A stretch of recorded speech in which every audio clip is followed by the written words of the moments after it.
आज की वीडियो में डिस्कस करेंगे कि लड़का और लड़की का प्रेम प्रसंग चल रहा है। लड़की पूरे दिलो जान से, पूरी शिद्दत से लड़के के प्रेम में डूब चुकी है और लड़का क्या करता है, उसके साथ चीटिंग करता है और बाद में उसको धोखा दे देता है।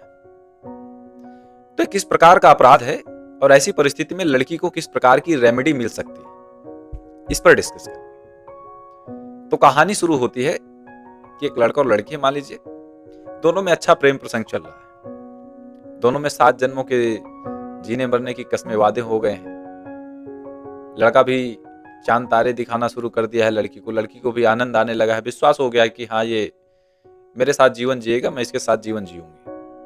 और दोनों एक दूसरे से शादी के बहुत सारे वादे कस्में कर देते हैं।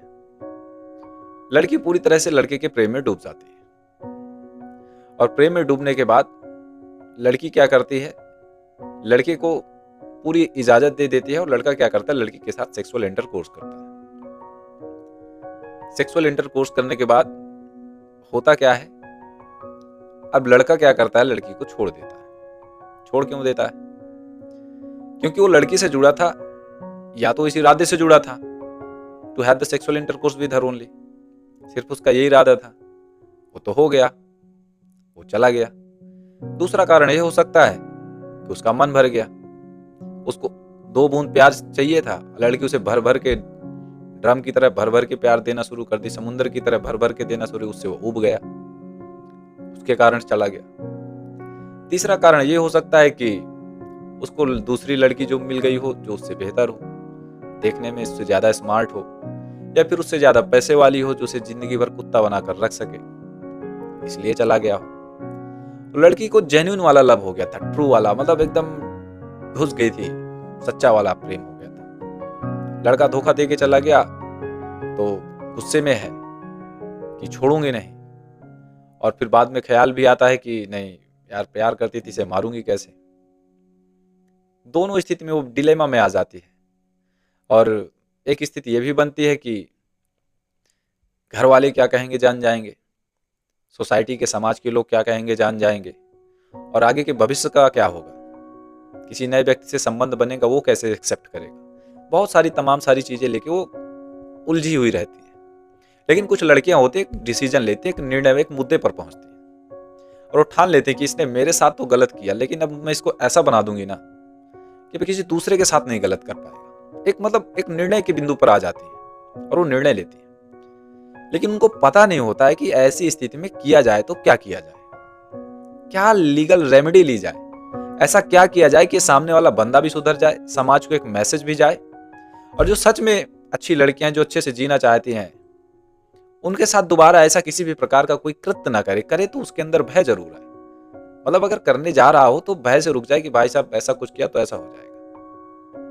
तो मैं बता दूं, अगर कोई लड़का आपके साथ ऐसा करता है तो वह भारतीय न्याय संहिता की धारा 69 के तहत एक अपराध है, दंडनीय अपराध है, और ऐसे अपराध के लिए 10 साल तक की सजा और जुर्माने का भी प्रावधान है। यह कॉग्निजेबल, नॉन बेलेबल और नॉन कंपाउंडेबल ऑफेंस है। देखिए, जो ऑफेंस है ना, ये कॉग्निजेबल ऑफेंस है, मतलब लड़के ने जो अपराध किया है वो कॉग्निजेबल प्रकृति का है। और कॉग्निजेबल ऑफेंस के बारे में एक मैंडेटरी प्रोविजन है बीएनएसएस का सेक्शन 173 के तहत, कि अगर कॉग्निजेबल ऑफेंस की सूचना आप एसएचओ को देते हैं, थानेदार को, कोतवाल को देते हैं, officer in charge of police station को देते हैं, तो वो उसकी मैंडेटरी ड्यूटी है कि वो ऐसी कॉग्निजेबल ऑफेंस की सूचना मिलते ही अभियोग दर्ज करे, एफआईआर दर्ज करे और प्रोसिक्यूट इन्वेस्टिगेशन करे और मामले को कोर्ट में पहुंचाए और ट्रायल शुरू हो।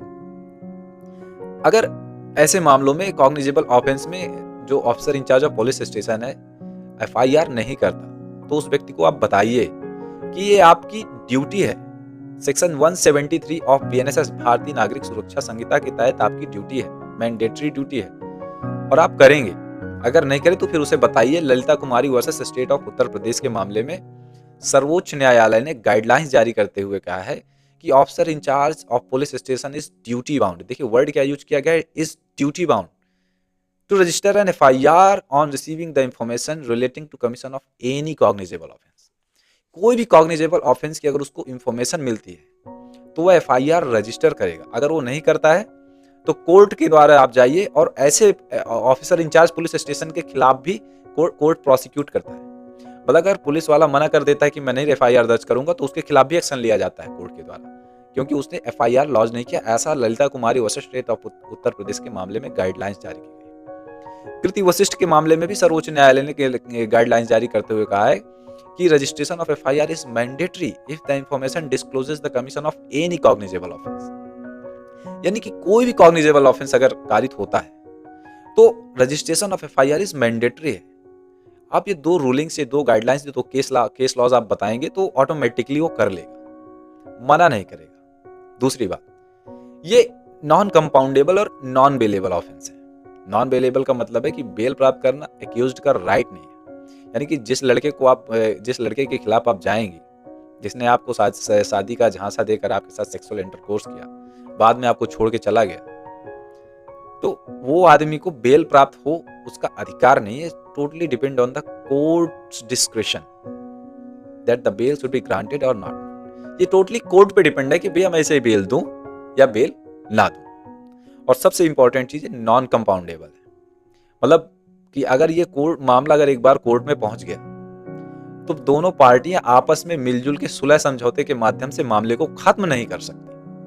कई बार होता है ना कि लड़की अब चली गई है कोर्ट, मतलब पुलिस के पास गई, FIR दर्ज हो गई, मामला चला गया कोर्ट। अब लड़के को लगा कि यार फंस जाऊंगा, जिंदगी बर्बाद हो जाएगी, तो फिर वो गिड़गिड़ाने लगता है। और लड़की को कई बार आ जाती है दया, और दया आने के बाद अगर वो सोचे कि अब मैं मामले को खत्म कर दूं, कोर्ट में जाके बोल दूं नहीं अब हम दोनों ने आपस में सुलह समझौते कर लिया है और पति पत्नी की तरह जीने के लिए राजी, अभी मुझसे शादी करेगा, अब इसे छोड़ दिया जाए, तो कोर्ट ऐसा नहीं करेगा, क्योंकि ये ऑफेंस कैसा है, नॉन कंपाउंडेबल ऑफेंस है और सेशन ट्रायल है, मिनिमम 10 साल तक की सजा और जुर्माने का प्रावधान है। तो ये वीडियो जो मैंने बनाया है उन लड़कियों के लिए बनाया है जिनके साथ अपराध हुआ, ऐसा कृत्य किया गया है लोगों के द्वारा, लड़कों के द्वारा, और वो खुलकर आ चुकी हैं, एक निर्णय ले चुकी हैं। मतलब वो दबी नहीं समाज के भय से या फिर इस प्रकार के भय से कि उनको अपने जीवन का खतरा हो, समाज के लोग क्या कहेंगे, घर परिवार के लोग क्या कहेंगे, करियर कैसा क्या होगा, इस सब की परवाह किए बिना